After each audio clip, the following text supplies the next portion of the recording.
माँ के गहने गिरवी रखकर, लोगों से कर्ज लेकर और न जाने कितने तरीके आजमाकर इंडिया से लोग सऊदी पैसा कमाने के लिए जाते हैं ताकि उनका परिवार एक अच्छी जिंदगी जी सके। लेकिन कई बार सऊदी में लोगों के साथ ऐसा धोखा हो जाता है कि उनका सफर एक दर्दनाक कहानी बन जाता है। और ऐसी ही एक दर्दनाक कहानी है फिल्म द गॉट लाइफ की, जिसे आज मैं एक्सप्लेन करने वाला हूँ। नजीब और हकीम दोनों के सऊदी एयरपोर्ट पर उतरने के साथ ही इस कहानी की शुरुआत हो जाती है। दलाल ने दोनों को एक कंपनी में एज ए हेल्पर काम करने के लिए भेजा था। एयरपोर्ट पर दोनों अपने कफील का इंतजार करते हैं, लेकिन इन्हें कोई लेने नहीं आता। दोनों कुछ लोगों से पूछने की कोशिश करते हैं, लेकिन प्रॉब्लम यह है कि दोनों हिंदी के अलावा ना तो कोई भाषा बोल सकते थे और ना ही समझ सकते थे। खैर, किसी तरह से ये दोनों एयरपोर्ट पर काम करने वाले एक आदमी से हेल्प मांगते हैं। दलाल ने इन्हें कंपनी की ऑफिस का नंबर दिया था। वो आदमी पब्लिक फोन से कॉल करता है, लेकिन कोई फोन नहीं उठाता। फिर वो आदमी बताता है कि आज फ्राइडे है,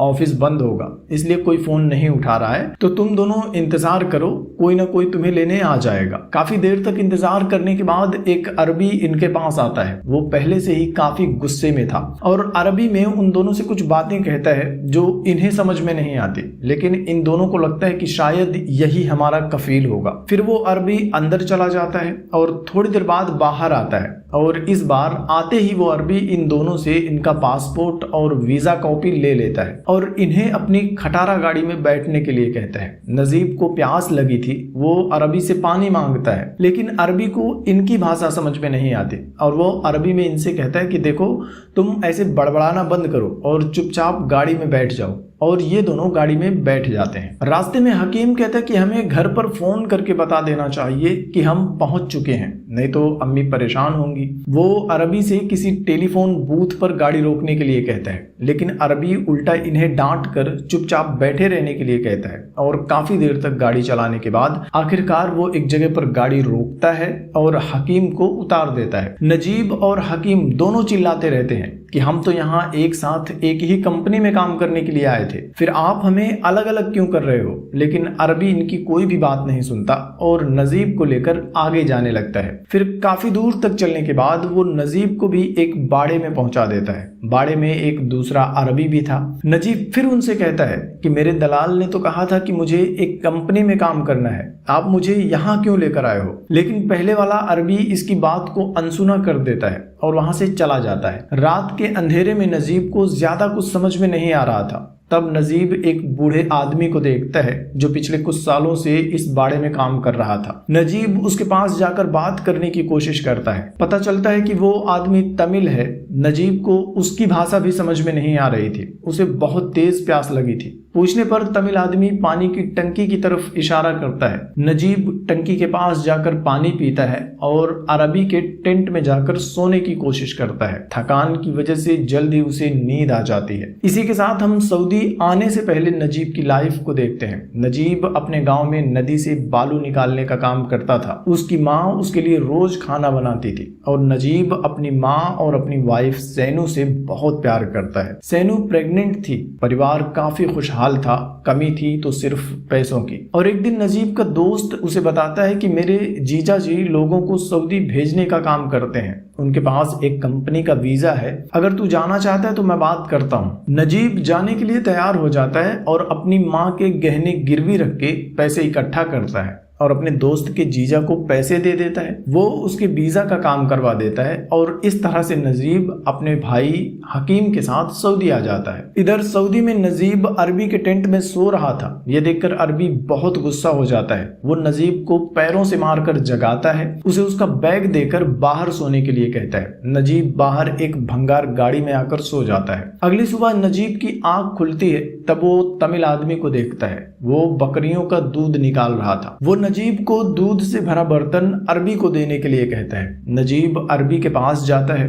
वो अरबी के पैरों में गिर जाता है, गिड़गिड़ाता है कि मुझे वापस घर भेज दो, लेकिन अरबी फिर से उसे डांट कर वहां से भगा देता है। कुछ दिन बाद पहला अरबी वापस बाड़े पर आता है। नजीब फिर से उसके पास जाता है और अपनी भाषा में अरबी को बताने की कोशिश करता है कि मैं कर्ज लेकर यहाँ आया हूँ, मुझसे कहा गया था कि एसी रूम होगा, अच्छा खाना मिलेगा, अच्छी सैलरी मिलेगी, मुझे धोखा दिया गया है, प्लीज मुझे वापस भेज दो। वो अरबी को अपनी एक डायरी दिखाता है जिसमें नजीब ने किससे कितना कर्ज लिया है लिखा हुआ था और कुछ कॉन्टैक्ट नंबर्स भी लिखे थे। अरबी तुरंत उस डायरी को फाड़कर फेंक देता है और उससे चुपचाप काम करने के लिए कहता है। नजीब समझ चुका था कि अब मैं यहाँ फंस चुका हूँ। शाम को नजीब गुमसुम बैठा हुआ था, कुछ दिनों से उसने खाना नहीं खाया था। अरबी उसे अपने पास बुलाता है। वो नजीब को खाने के लिए एक मोटी रोटी का टुकड़ा देता है। नजीब उसे खाता है तो खाना गले से नीचे नहीं उतरता। तब अरबी उसे बताता है कि इस रोटी को पानी में डुबो कर खाओ। खाने के बाद नजीब उस तमिल आदमी के पास जाता है, उससे पूछता है कि तुम्हारा नाम क्या है, तुम यहाँ कितने सालों से काम कर रहे हो। जवाब मिलता है कि मुझे याद नहीं। अगली सुबह नजीब पानी लेकर हगने बैठा था, तभी अरबी आकर उससे पानी छीन लेता है और उसे बालू से साफ करने के लिए कहता है, क्योंकि वहां हफ्ते में एक बार पानी का टैंकर आता था और टंकी में पानी भरकर चला जाता था। इस बार जब टैंकर आता है तब नजीब ड्राइवर के पास जाता है। ड्राइवर को हिंदी आती थी। नजीब उससे हेल्प मांगता है। अरबी उन दोनों को बात करते हुए देख लेता है और अपनी बंदूक लेकर वहां पहुंच जाता है और नजीब को मारकर बेहोश कर देता है। अगली सुबह नजीब की आंख खुलती है तो अरबी उसे बकरियों का दूध निकालने के लिए कहता है। नजीब आसपास देखता है तो तमिल आदमी उसे दिखाई नहीं देता। नजीब दूध निकालने की कोशिश करता है तो बकरी उसे लात मारती है। खैर धीरे धीरे नजीब दूध निकालना सीख जाता है। फिर अरबी के कहने पर वो बकरियां चराने के लिए भी जाता है। सारी बकरियां इधर उधर भाग रही थी। कई दिनों की मुश्किलों के बाद धीरे धीरे वो बकरियां चराना सीख जाता है। न जाने कितने महीने बीत जाते हैं। नजीब के चेहरे पर बड़ी बड़ी दाढ़ियां आ जाती हैं। आईने में वो अपनी शक्ल भी पहचान नहीं पाता और एक दिन ऊंट चराते हुए नजीब को आसमान में कुछ गिद्ध दिखाई देते हैं। नजीब उनके पीछे पीछे जाता है तो देखता है कि वो गिद्ध तमिल आदमी की लाश को नोच खा रहे हैं। यह नजारा काफी डरावना था। नजीब को समझ में आ जाता है कि अगर मैं यहाँ रुका तो इसकी तरह मर जाऊंगा। अगले दिन नजीब बकरियां चराने जाता है तो सही मौका देखकर भागने की कोशिश करता है। तभी अरबी अपने ऊंट पर बैठकर उसके पीछे पीछे आ जाता है और मार मार कर उसे लंगड़ा बना देता है। नजीब अब बुरी तरह से डर चुका था, हिम्मत हार चुका था। महीनों बाद एक दिन वो बकरी चरा रहा था, तभी बारिश होने लगती है। नजीब बकरियों को लेकर एक चट्टान के पीछे छुप जाता है। चट्टान के नीचे से एक रास्ता था। नजीब उस रास्ते से चट्टान के दूसरी तरफ जाता है। वहां भी एक और आदमी बकरी चरा रहा था। नजीब उसके पास जाता है।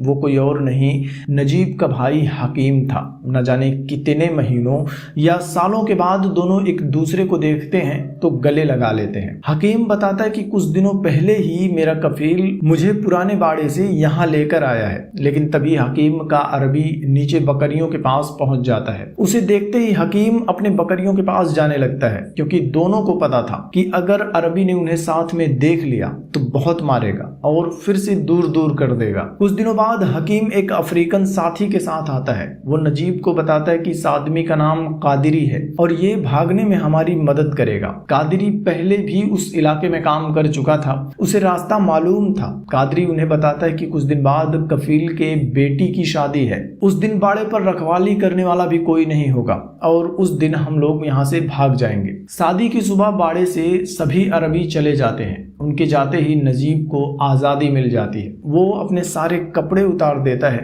पानी की टंकी के पास जाता है, नहाता है और अपने कपड़े पहनता है जिसे आज तक उसने संभाल कर रखा था। तभी हकीम और कादिरी वहां आ जाते हैं और तीनों आजादी की उम्मीद लेकर सफर पर निकल जाते हैं, बिना इस बात की परवाह किए कि उनका यह सफर कितना मुश्किल होगा। सुनसान बेजान रेगिस्तान में उन्हें दूर दूर तक कोई नजर नहीं आता। चलते चलते रात हो जाती है। अगली सुबह आंख खुलते ही ये लोग फिर से चलना शुरू करते हैं। प्यास से इनका गला सूखने लगता है। हकीम को थोड़ी दूर पर पानी दिखाई देता है। वो दौड़कर जाता है तो पता चलता है कि वो धूप में चमकती हुई रेत को पानी समझ रहा था। पानी तो नहीं था, लेकिन वहां पानी ना मिलने की वजह से एक ऊंट मरा पड़ा था। खैर ये लोग कुछ दिनों तक चलते रहते हैं, लेकिन अब वो रास्ता भटक जाते हैं। वो बस सूरज की दिशा में चलते जा रहे थे। धूप और प्यास की वजह से उनकी हालत खराब हो जाती है और प्यास की वजह से तड़पते हुए हकीम की मौत हो जाती है। नजीब अपनी आंखों के सामने अपने भाई को तड़पता हुआ,